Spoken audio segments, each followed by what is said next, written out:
जय माता दी। मेरे सभी प्यारे दोस्तों, मैं लक्ष्मी शर्मा बड़ों को चरण स्पर्श, छोटों को प्यार और बराबर वालों को दिल से नमस्कार करती हूँ। आज की वीडियो में मैं आप सभी को सुनाऊंगी भद्र शुक्ल गणेश चतुर्थी व्रत कथा।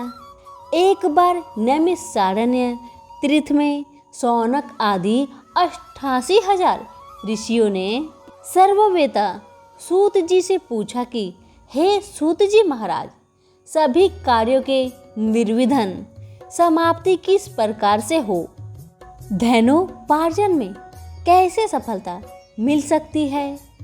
और मनुष्य की पुत्र सौभाग्य एवं संपत्ति की वृद्धि किस प्रकार हो सकती है?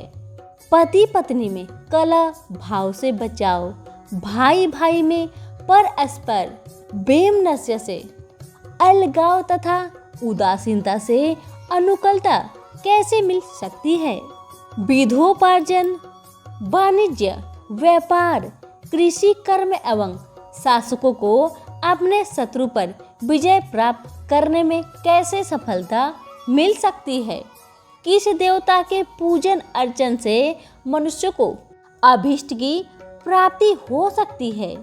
हे सूत जी महाराज, इन सब बातों को विस्तार पूर्वक आप मुझसे कहिए। सूत जी कहते हैं कि हे ऋषियों, प्राचीन काल में जब कौरव पांडवों की सेना युद्ध के लिए सन्नद्ध हुई तो उसी समय कुंती नंदन युधिष्ठिर ने श्री कृष्ण जी से पूछा था कि हे कृष्णा जी, आप यह बतलाइए कि हमारी निर्विघ्न विजय किस प्रकार होगी?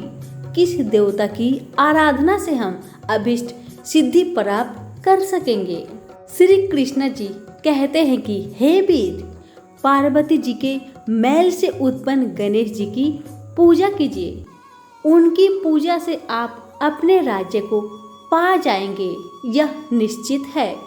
युधिष्ठिर ने प्रश्न किया कि हे देव, गणेश पूजन का क्या विधान है? किस तिथि को पूजा करने से वे सिद्धि देते हैं?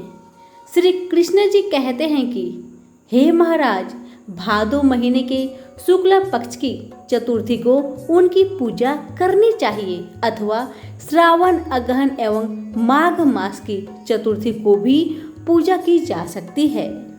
हे राजन युधिष्ठिर, यदि आप में श्रद्धा भाव हो तो भादो शुक्ल चतुर्थी से ही गणेश जी की पूजा प्रारंभ कर दीजिए। व्रती को चाहिए कि प्रातःकाल उठकर सफेद तिल से स्नान करे। दोपहर में सोने की मूर्ति 4 तोले, 2 तोले, 1 तोले या आधा तोले की अपनी सामर्थ्य के अनुसार बनावे। यदि संभव ना हो तो चांदी की प्रतिमा बनवा ले। यदि ऐसा न कर सके तो मिट्टी की मूर्ति बना ले, परंतु अर्थ संपन्न होते हुए कृपणता न करे। यही वर विनाशक और यही सिद्धि विनायक है। मनोवांछा की सिद्धि के लिए भादो शुक्ल चौथ को इनकी पूजा करें। इनकी पूजा करने से संपूर्ण आकांक्षाएं पूर्ण होती है। एतदर्थ भूमंडल में इन्हें सिद्धि विनायक कहा जाता है। ध्यान की विधि: एक दांत वाले, सूप के समान विस्तृत कान वाले, हाथी के समान मुख वाले, 4 भुजाधारी हाथ में पास एवं अंकुश धारण किए हुए सिद्धि विनायक गणेश जी का हम ध्यान करते हैं। एकाग्रचित से पूजन करें। पंचामृत से स्नान कराने के बाद शुद्ध जल से स्नान करावे। तदंतर भक्ति पूर्वक गणेश जी को गंध चढ़ावे। आह्वान करके पद्म अर्घ्य आदि देने के बाद 2 लाल वस्त्र चढ़ाना चाहिए। तत्पश्चात पुष्प, धूप, दीप एवं नैवेद्य अर्पित करना चाहिए। फिर पान के ऊपर कुछ मात्रा में सोना रखकर अथवा रुपये 18 आदि चढ़ाए। इसके बाद गणेश जी को 21 दूब चढ़ाए। निम्नांकित नामों द्वारा भक्ति पूर्वक गणेश जी की पूजा ध्रुवा से करे। हे गणाधीप, हे उमापुत्र, हे पापनाशक, हे विनायक, हे इस नंदन, हे सर्व सिद्धिदाता, हे एकदंत, हे गजमुख, हे मूषक वाहन, हे स्कंद कुमार के ज्येष्ठ भ्राता, हे गजानन महाराज, मैं आपको प्रणाम करता हूँ। रोली, पुष्प एवं अक्षत के साथ 2-2 दूब लेकर प्रत्येक नाम का उच्चारण करते हुए अलग अलग नामों से दूब अर्पित करें। हे देवाधिदेव, आप मेरे दूब को स्वीकार करें, मैं आपकी बारंबार विनती कर रहा हूँ। इसी प्रकार भुना हुआ गेहूं और गुड़ अर्थात गुड़ धनिया जो गणेश जी को परम प्रिय है उसे चढ़ाए। इसके बाद शुद्ध घी से निर्मित 21 लड्डू हाथ में लेकर हे कुरुकुल प्रदीप कहकर गणेश जी के आगे रख दे। उनमें से 10 लड्डू ब्राह्मण को दान कर दे और 10 लड्डू अपने भोजन के निमित्त रख ले। शेष लड्डू को गणेश जी के सामने नैवेद्य के रूप में पड़ा रहने दे। स्वर्ण प्रतिमा भी ब्राह्मण को दान दे दे। सभी कर्म करने के बाद अपने इष्ट देव का पूजन करे। तदंतर ब्राह्मण को भोजन कराकर स्वयं भोजन करे। स्मरण रहे कि उस दिन मूंगफली, वनस्पति, बरे आदि तेल का उपयोग न करे। अधूप वस्त्र और उत्तरीय वस्त्र के सहित गणेश जी की मूर्ति को संपूर्ण विघ्न निवारण के लिए विद्वान ब्राह्मण को दान कर दे। हे धर्मराज युधिष्ठिर, इस प्रकार गणेश जी की पूजा करने से आप सभी पांडवों की विजय होगी। इसमें संदेह की कोई बात नहीं है, यह मैं बिल्कुल सत्य कह रहा हूँ। गुरु से दीक्षा लेने के समय वैष्णव आदि प्रारंभ में गणेश पूजन करते हैं। गणेश जी की पूजा करने से विष्णु, शिव, सूर्य, पार्वती, अग्नि आदि विशिष्ट देवों की पूजा हो जाती है, इसमें संदेह नहीं है। इनके पूजन से चंडिका आदि मृतगण सभी प्रसन्न होते हैं। हे ऋषियों, भक्ति पूर्वक सिद्धि विनायक गणेश जी की पूजा करने से उनकी कृपा के फलस्वरूप मनुष्य के सभी कार्य पूर्ण होते हैं। भाद्र शुक्ला गणेश चतुर्थी की पूजा शिवलोक में हुई है। हम इस दिन स्नान, दान, उपवास, पूजन आदि करने से गणेश जी की अनुकंपा से शताधिक फल होता है। हे युधिष्ठिर, इस दिन चंद्र दर्शन को निषेध किया गया है, इसलिए अपने कल्याण की कामना से दोपहर में ही पूजा कर लेनी चाहिए। सिंह राशि की संक्रांति में शुक्ल पक्ष की चतुर्थी तिथि को चंद्र दर्शन करने से मिथ्या कलंकित होना पड़ता है, इसलिए आज के दिन चंद्र दर्शन करना वर्जित है। यदि भूल से चंद्र दर्शन हो जाए तो ऐसा कहे, सिंह ने प्रसेनजित को मार डाला और जम्बावान ने सिंह को यमलाय भेज दिया। हे बेटा, रो मत, तुम्हारी सैमंतक मणि यह है। सैमंतक मणि का उपाख्यान नंदिकेश्वर कहते हैं कि आप लोग दत्तचित होकर इस कथा को श्रवण करें। भादो शुक्ल चतुर्थी को सदैव सावधानी पूर्वक गणेश जी के शुभदायक व्रत को करें। हे वृषवर, नर अथवा नारी जो भी इस व्रत को करते हैं वे तुरंत ही कष्टों से छुटकारा पा जाते हैं। उनके सभी कलंकों का शमन एवं विघ्न निवारण होता है। सुनसान वन में, विषम परिस्थिति में, अदालत संबंधी मामलों में, संपूर्ण कार्यों में सफलता देने वाला यह व्रत संपूर्ण व्रतों में श्रेष्ठ है। यह व्रत विश्व विस्तृत एवं गणेश जी को परम प्रिय है। सनत कुमार जी पूछते हैं कि प्राचीन काल में इस व्रत को किसने किया था? इसका प्रचार मृत्यु लोक में किस तरह हुआ? आप गणेश जी के व्रत को विस्तार पूर्वक कहिए। नंदिकेश्वर ने कहा कि इस व्रत को सर्वप्रथम प्रतापवान भगवान वासुदेव जगन्नाथ जी ने किया था। जब उन पर झूठा दोषारोपण हुआ तो उसके सर्वनाथ नारद जी ने उनसे इस व्रत का करने के लिए कहा। सनत कुमार ने आश्चर्यचकित होकर पुनः प्रश्न किया कि हे नंदकेश्वर, श्री कृष्ण जी सर्वगुण संपन्न ऐश्वर्य युक्त भगवान हैं, सृष्टिकर्ता, पालनकर्ता एवं संहारक है, अवश्य अप्रियमय, निर्गुण एवं सगुण है। ऐसे घट घट वासी भगवान कृष्ण को मिथ्या कलंक किस प्रकार लग गया, यह बात बहुत ही विस्मयकारी है। हे नंदकेश्वर, आप इस उपाख्यान का वर्णन कीजिए। नंदकेश्वर कहने लगे, पृथ्वी का भार हरण करने के लिए भगवान पद्मनाभ और हलधर बलराम जी ने वासुदेव के पुत्र रूप में अवतार धारण किए।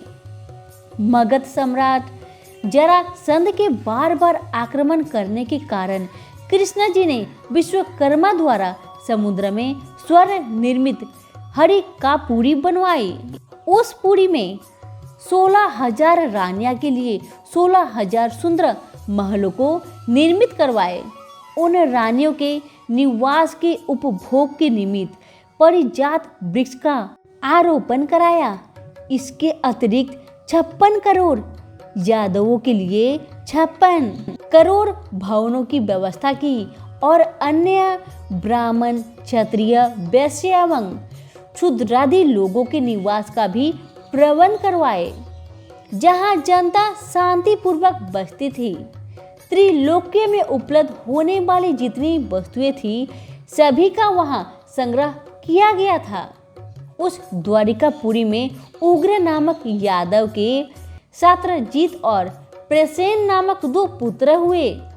समुद्र तट पर स्थित भाव से सूर्य नारायण को प्रसन्न करने के लिए वीर्यवान सत्रजीत तपस्या करने लगे। वे निराहार रहकर सूर्य की ओर टटकटी बांधकर आराधना करने लगे। भगवान सूर्य प्रसन्न होकर सत्रजीत के समक्ष प्रकट हुए। सत्रजीत भी अपने आराध्य के दर्शन से बहुत प्रसन्न हुए। सत्रजीत स्तुति करने लगे कि हे तेजपुंज, हे स्वतः प्रकाशवान, हे कश्यपे, हे हरिदसव, आपको मेरा बारंबार प्रणाम है। हे ग्रहराज, हे चंद्रमा को प्रकाशित करने वाले, हे वेदत्रयी स्वरूप, हे संपूर्ण देवों के अधिपति, आपको मेरा नमस्कार है। हे देवराज, आप मेरे पे प्रसन्न हो। हे दिवाकर, आपकी कृपा दृष्टि मेरे ऊपर हो जाए। सत्रजीत की ऐसी स्तुति से भगवान सूर्य ने सत्रजीत से शांत, गंभीर एवं मधुर वाणी में कहने लगे कि हम तुम्हारे ऊपर प्रसन्न हैं। तुम्हारी जो अभिलाषा हो वह हमसे मांग लो। हे महाभाग्यशाली सत्रजीत, हम तुम्हारी आराधना से संतुष्ट है। अब तुम इस सुंदर रत्न को ले लो, यह देवों को भी अप्राय है। ऐसा कहकर प्रसन्न मन से भगवान अपने कंठ से मणि उतारकर उसे दे दिए। भगवान सूर्य ने उनसे कहा कि यह प्रतिदिन 8 भार अर्थात 24 मन सोना प्रदान करती है, अतः मणि धारण करने के समय पवित्र रहना चाहिए।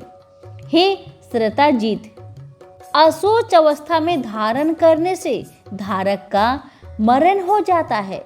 इतना कहकर तेजवन भगवान सूर्य वहीं अंतर ध्यान हो गए। उस मणि को धारण करके सत्रजीत ऐसे सुशोभित हुए मानो वह सूर्य नारायण ही है। हे राजन, उनकी द्वारिकापुरी में प्रवेश करने पर उस तेज के कारण किसी को मालूम न हुआ कि कौन आ रहा है। उस कांतिमान मणि को कंठ में धारण किए हुए वह कृष्ण जी की द्वारिका में तुरंत ही चले आए। उस मणि की चमक से देखने वालों ने समझा कि साक्षात सूर्य भगवान ही आए हैं। जब लोगों ने समीप आकर स्पष्ट रूप से देखा तो उनकी समझ में आ गया कि यह सूर्य नहीं है, ये तो सत्राजीत है, जो कंठ में मणि धारण करने के कारण सुशोभित हो रहे हैं। सत्राजीत के कंठ में मंतक मणि को देखकर भगवान कृष्ण का मन ललायित हो उठा, परंतु उन्होंने उसे लेने की चेष्टा नहीं की। इधर सत्राजीत के मन में संदेह उत्पन्न हो गया कि कहीं कृष्ण जी मुझसे यह मणि मांग न ले। इस भय से उसने उस मणि को अपने भाई प्रसेनजीत को दे दिया, साथ ही उसे पवित्र रहकर पहनने के लिए सावधान भी कर दिया। एक समय की बात है कि प्रसेनजीत उस मणि को पहने हुए ही कृष्ण जी के साथ वन में आखेट के लिए गए। अशोचिता के कारण अश्वारूढ़ प्रसेनजीत को एक शेर ने मार डाला। उस सिंह को रत्न लेकर जाते देख जाम्बवान ने मार डाला। जाम्बवान ने उस मणि को गुफा में लाकर अपने बेटे को दे दिया। इधर श्री कृष्ण जी अपने सहयोगी शिकारियों के साथ द्वारिका में लौट आए।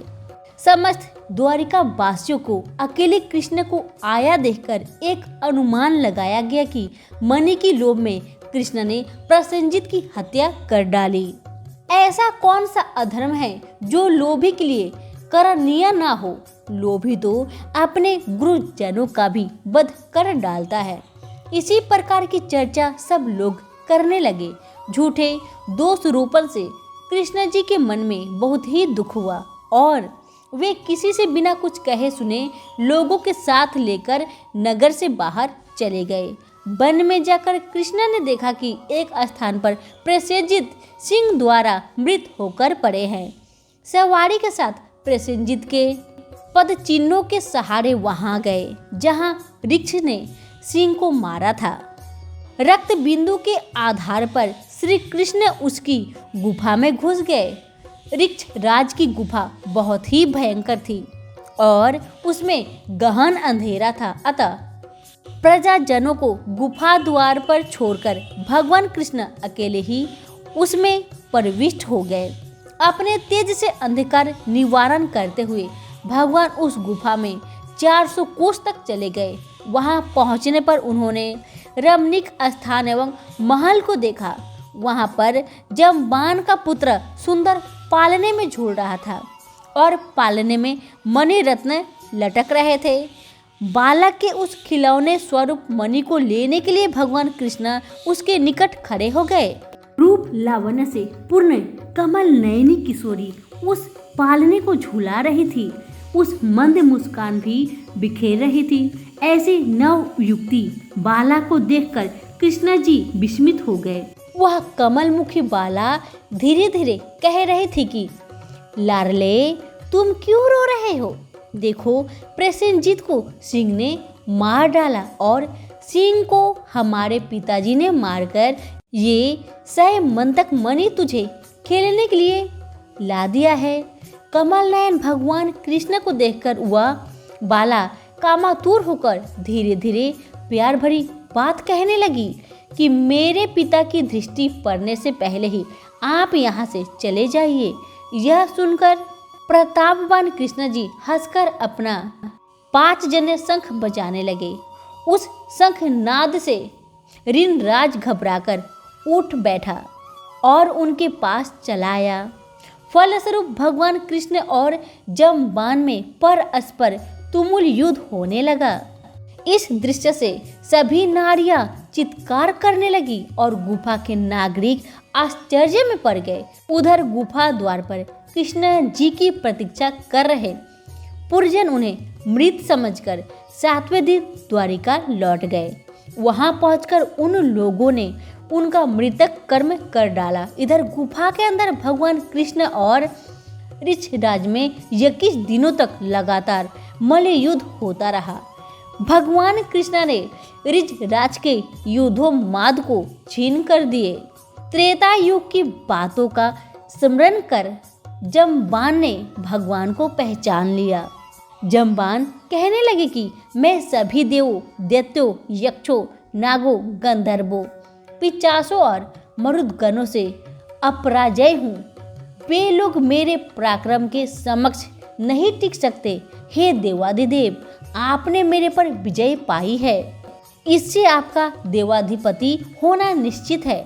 मैं समझ गया कि आप में भगवान विष्णु का तेज है, किसी अन्य में इतना बल नहीं हो सकता।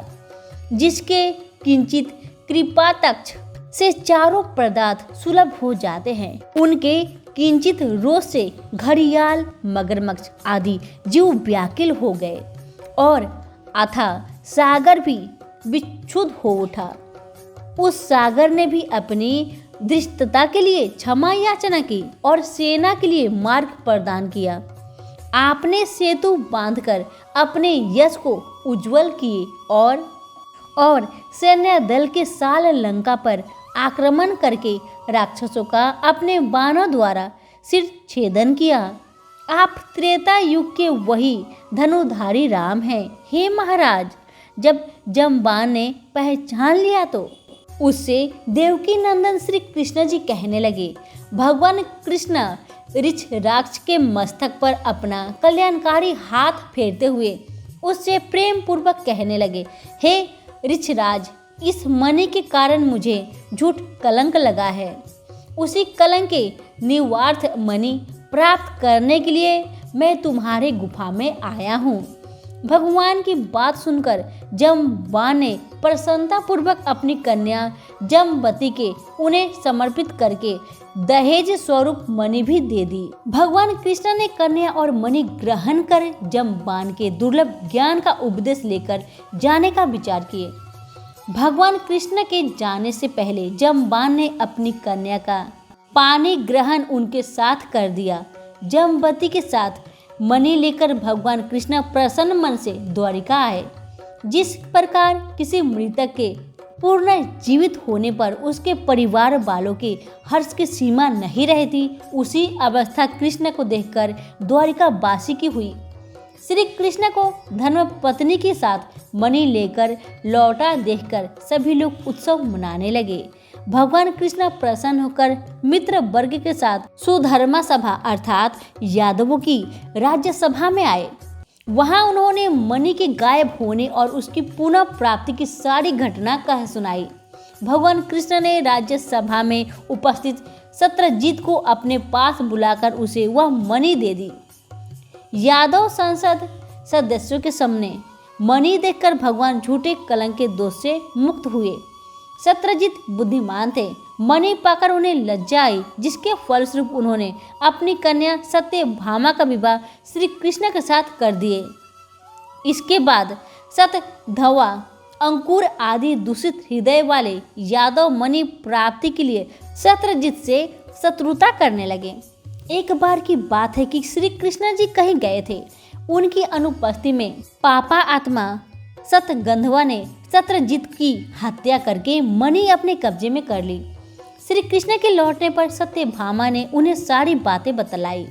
एक बार नगर में पुनः चर्चा उठी कि ये कृष्ण भीतर से तो काले अर्थात कलुषित हृदय वाले हैं और ऊपर से सीधे दिखते हैं। तब भगवान कृष्ण ने बलदेव जी से कहा कि भैया, शतधन्वा ने सहजित का वध कर डाला, अतः अब वह मणि के साथ पलायन करने वाला है। शतधन्वा से शत्रुजित की हत्या करके हम लोगों की मणि का अपहरण कर लिया है। वह मणि हम लोगों के लिए भोग्य है, इसमें कोई संदेह नहीं है। यह बात जब शतधन्वा को मालूम हुई तो उसने भयभीत होकर मणि को अक्रूर को दे दी। मणि देने के पश्चात वह एक घोड़ी पर आरूढ़ होकर दक्षिण की ओर भाग गया। इधर रथारूढ़ होकर बलराम और श्री कृष्ण उसका पीछा करने लगे। 100 योजन के बाद उसकी घोड़ी मार डाली गई। तब वह पैदल ही भागा। श्री कृष्ण जी ने दौड़कर उसे पकड़ लिए और उसका वध कर डाला। मणि के लिए इच्छुक कृष्ण जी ने रथारूढ़ बलदेव से कहा कि भैया, इसके पास से तो मणि नहीं मिली। कृष्ण की बात से बलराम जी ने रुष्ट होकर कहा, कृष्णा, तुमने सदैव से कपट का व्यवहार किया है। तुमसे बढ़कर लोपुप और पापी कोई अन्य व्यक्ति नहीं होगा। जब तुम धन के लोभ में पड़कर अपने सगे संबंधियों की हत्या करने में भी नहीं चूकते हो, तो ऐसा कौन भाई बंधु होगा जो तुम्हारा साथ दे। तदंतर बलराम जी की तुष्टि के लिए श्री कृष्ण ने शपथ के द्वार उन्हें प्रसन्न करने का प्रयास किया। ऐसे मिथ्या पावाद के कलेश को सहन करना धिक्कार है। ऐसे कहकर बलदेव जी बरार देश की ओर चले गए और श्री कृष्ण जी रथ में सवार होकर द्वारिकापुरी में वापस लौट आए। कृष्ण के लौटने पर द्वारिकापुरी वासी पुनः चर्चा करने लगे कि कृष्ण ने अपने बड़े भाई बलराम जी को द्वारिका से बाहर निकालकर अच्छा काम नहीं किया। मणि के लोभ में उन्हें ऐसा करना उचित नहीं था। इस लोकापवाद से श्री कृष्ण के मन में बहुत ही खेद हुआ और उनका चेहरा मुरझा गया। इधर अक्रूर भी तीर्थाटन के लिए द्वारिका से निकल पड़े। उन्होंने काशीपुरी में आकर यज्ञपति भगवान के लिए विष्णु योग किया। अक्रूर ने उस मणि द्वारा दैनिक स्वर्ण प्राप्ति के द्वारा सभी लोगों को दक्षिणा देकर संतुष्ट किया। नगर में विभिन्न देवों के मंदिरों का निर्माण करवाया। सूर्य द्वारा प्रदत्त उस मणि को सदैव अक्रूर पवित्रता के साथ धारण करते थे।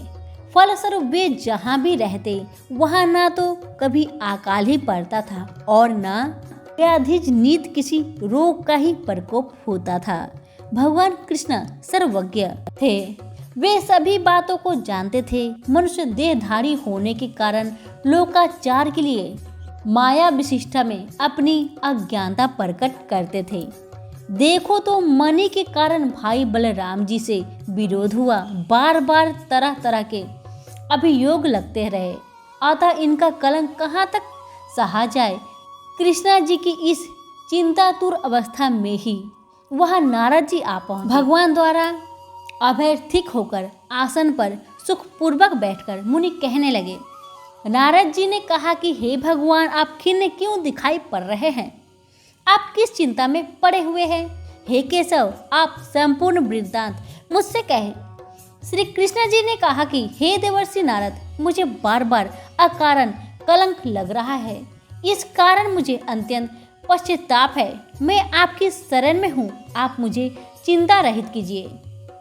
नारद जी ने कहा कि हे देव, आप पर लगाने वाले कलंक का कारण मैं जानता हूँ। आपने भादो सुनी चतुर्थी को चंद्र दर्शन किया है, इसलिए आपको बार बार कलंकित होना पड़ रहा है। नारद जी की बात सुनकर भगवान कृष्ण सर गंभीरत वाणी से कहने लगे कि हे देवर्षि नारद जी, चतुर्थी के चंद्र दर्शन में कैसे दोष लगता है, जबकि द्वितीय के चांद का लोग दर्शन करते हैं और उनका सुंदर फल पाते हैं।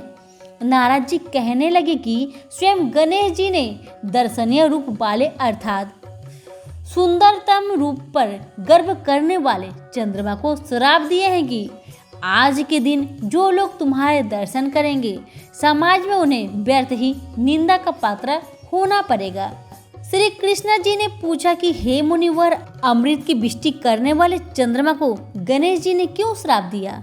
आप इस सर्वोत्तम उपाख्यान का विस्तार वर्णन कीजिए। नारद जी उत्तर दिए कि प्राचीन काल में ब्रह्मा, विष्णु और शिव ने मिलकर गणेश जी को अष्ट सिद्धि तथा नव निधि को पत्नी स्वरूप प्रदान किए। तदंतर शास्त्रोक्त विधि से गणेश जी की पूजा करके उन्हें संपूर्ण देवों से अग्रणी बनाकर प्रजापति ब्रह्मा जी उनकी स्तुति करने लगे। ब्रह्मा जी ने कहा कि हे हाथी सदृश मुख वाले, हे गणपति, हे लंबोदर, हे वरदायक, हे समस्त विद्याओं के अधिपति, हे देवताओं के अधिनायक, हे सृष्टिकर्ता, पालन एवं संहार करता गणेश जी, जो लोग भक्ति पूर्वक आपको लड्डू चढ़ाकर पूजन करेंगे उनके सभी विघ्न दूर हो जाएंगे और दुर्लभ सिद्धि प्राप्त होगी।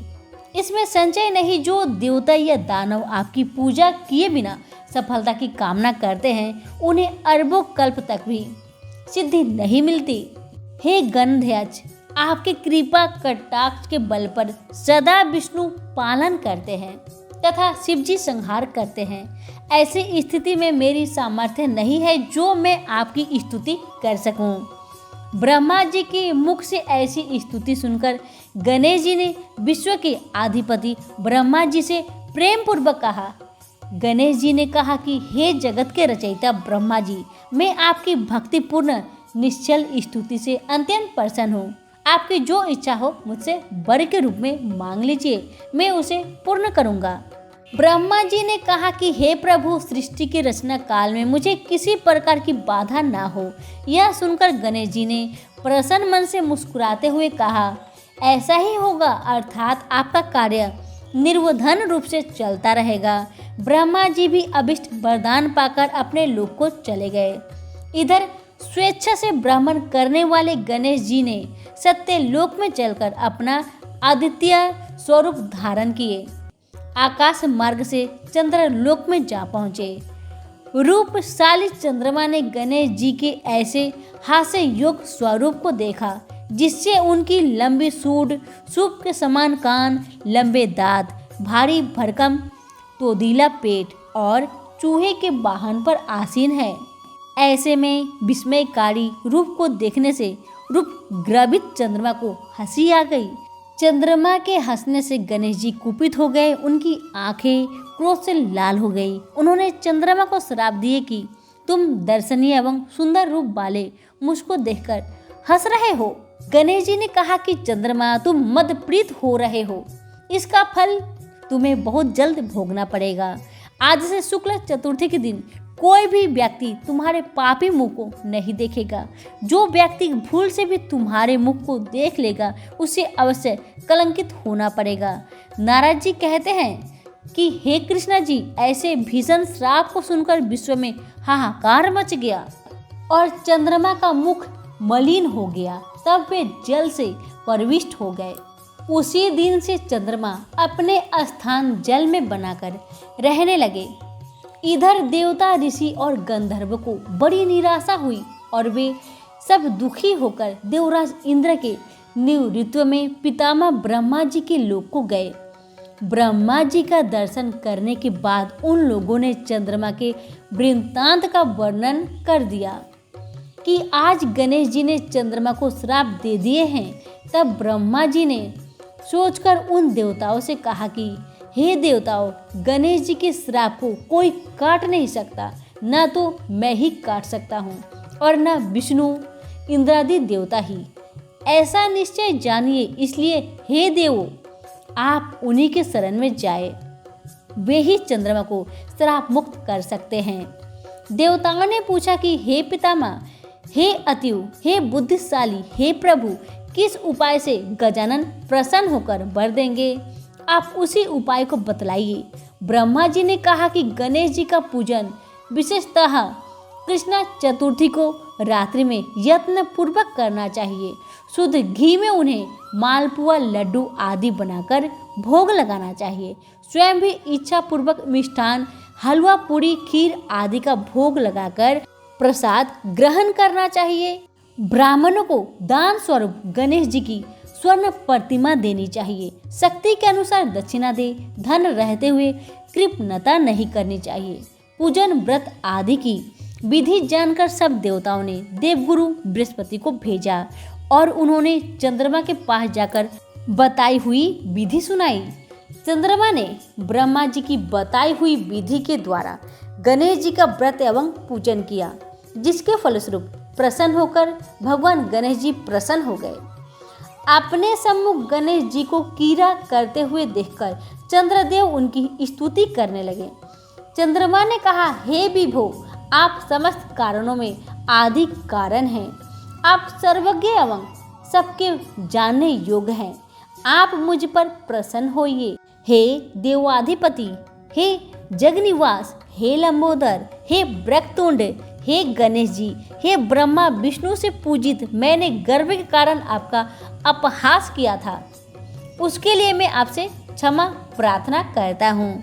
आप मुझ पर प्रसन्न होइए। हे गणेश जी, जो आपकी पूजा न करके अर्थ सिद्धि की इच्छा रखते हैं, वे वास्तव में मूर्ख और संसार में अभागे हैं। मुझे अब आपके संपूर्ण प्रभाव का ज्ञान हो गया है। जो पाप आत्मा आपकी पूजा से विमुख रहते हैं, उन्हें नरक में भी स्थान नहीं मिलता। चंद्रमा द्वारा ऐसी स्तुति सुनकर गणेश जी हंसते हुए मेघ के समान गुरु गर्जना से बोले। गणेश जी ने कहा कि हे चंद्रमा, मैं तुम्हारे ऊपर प्रसन्न हूँ। तुम्हारी जो इच्छा हो वह तुम मुझसे वरदान के रूप में मांग लो। मैं तुम्हें देने के लिए तैयार हूँ। चंद्रमा ने कहा, मेरा दर्शन सभी लोग पुनः पुनवत करने लगे। चंद्रमा ने कहा कि हे गणेश्वर, आपकी कृपा से मेरे पाप श्राप दूर हो जाए। यह सुनकर गणेश जी ने कहा कि हे चंद्र, मैं तुम्हें इसके बदले दूसरा वरदान दे सकता हूँ, किंतु यह नहीं दे सकता। विघ्नेश्वर गणेश जी के ऐसे वचन सुनकर ब्रह्मादि देवगण अत्यंत भयभीत होकर भक्त वत्सल गणेश जी की प्रार्थना करने लगे। देवता लोग निवेदन करने लगे कि हे देवाधि देव, आप चंद्रमा को श्राप मुक्त कर दे। यही वरदान हम सभी आपसे चाहते हैं। आप ब्रह्मा जी के बड़प्पन का विचार कर चंद्रमा को श्राप मुक्त कर दे। देवताओं की बात सुनकर गणेश जी ने बड़े ही आदर के साथ कहा कि आप लोग मेरे भक्त हैं, अतः मैं आप लोगों की अभिष्ट वर प्रदान करता हूँ। गणेश जी ने कहा कि जो लोग भादो सुदी चौथ को चंद्रमा का दर्शन करेंगे, उन्हें मिथ्या कलंक जो अवश्य ही लगेगा, इसमें कोई संदेह नहीं है। किंतु महीने के आरंभ में शुक्ल तृतीया के दिन जो व्यक्ति हर महीने में निरंतर तुम्हारा दर्शन करते रहेंगे, उन्हें भादो सुदी चौथ के दर्शन का दुष्परिणाम नहीं भोगना होगा। नारद जी कहते हैं कि हे कृष्ण, तभी से द्वितीय के दिन सब लोग आदर पूर्वक चंद्र दर्शन करने लगे। स्वयं गणेश जी ने द्वितीय के चंद्र दर्शन की महत्व का वर्णन किया है। किंतु दूज के चंद्रमा का दर्शन करने वाले जो पाप आत्मा भाद्र शुक्ल चतुर्थी को तुम्हारा दर्शन करेंगे, उन्हें 1 वर्ष के भीतर ही मिथ्या कलंक का भागी होना पड़ेगा। इसके पश्चात चंद्रमा ने गणेश जी से पुनः पूछा कि यदि ऐसी घटना घटित हो जाए तो देवाधिपति आप किस उपाय से प्रसन्न होंगे, यह बताने की कृपा कीजिए।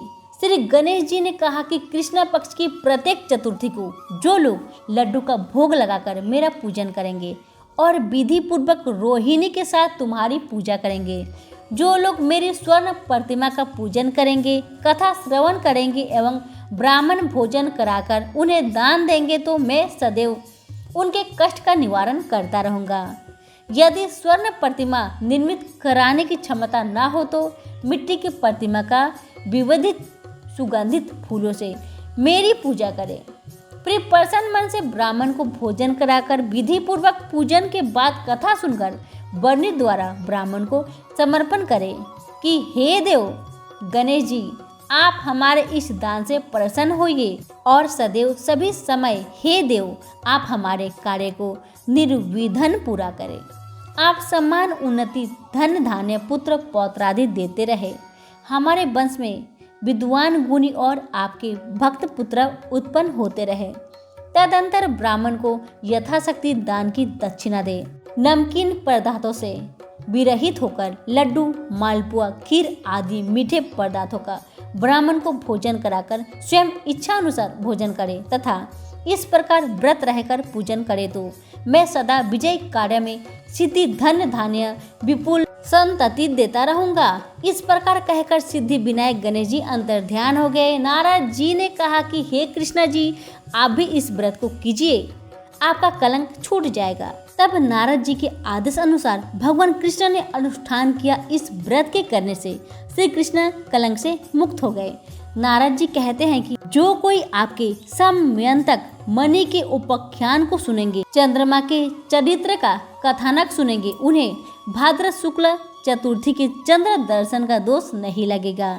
जब भी मानसिक संकट या किसी तरह का संचय उत्पन्न हो, चंद्रमा का दर्शन भूल से हो जाए तो उसके निमित्त इस कथा को सुनना चाहिए। ऐसा देवताओं ने वर्णन किया है कि कृष्ण जी ने गणेश जी की आराधना करके व्रत और पूजन से उन्हें प्रसन्न किया। अतः मनुष्य को चाहिए कि इस कलेश श्राप हारक कथा को अवश्य ही सुने। नर अथवा नारी पर किसी प्रकार का संकट आने पर इस व्रत के करने से उनके सभी मनोरथ सिद्धि होते हैं। विघ्न नाशक गणेश जी की प्रसन्नता से मनुष्य को संसार में सभी पदार्थ सुलभ हो जाते हैं। सभी प्रेम से बोले गणेश जी महाराज की जय हो। कथा पसंद आने पर लाइक, शेयर, कमेंट जरूर कीजिएगा। आप सभी का बहुत बहुत धन्यवाद।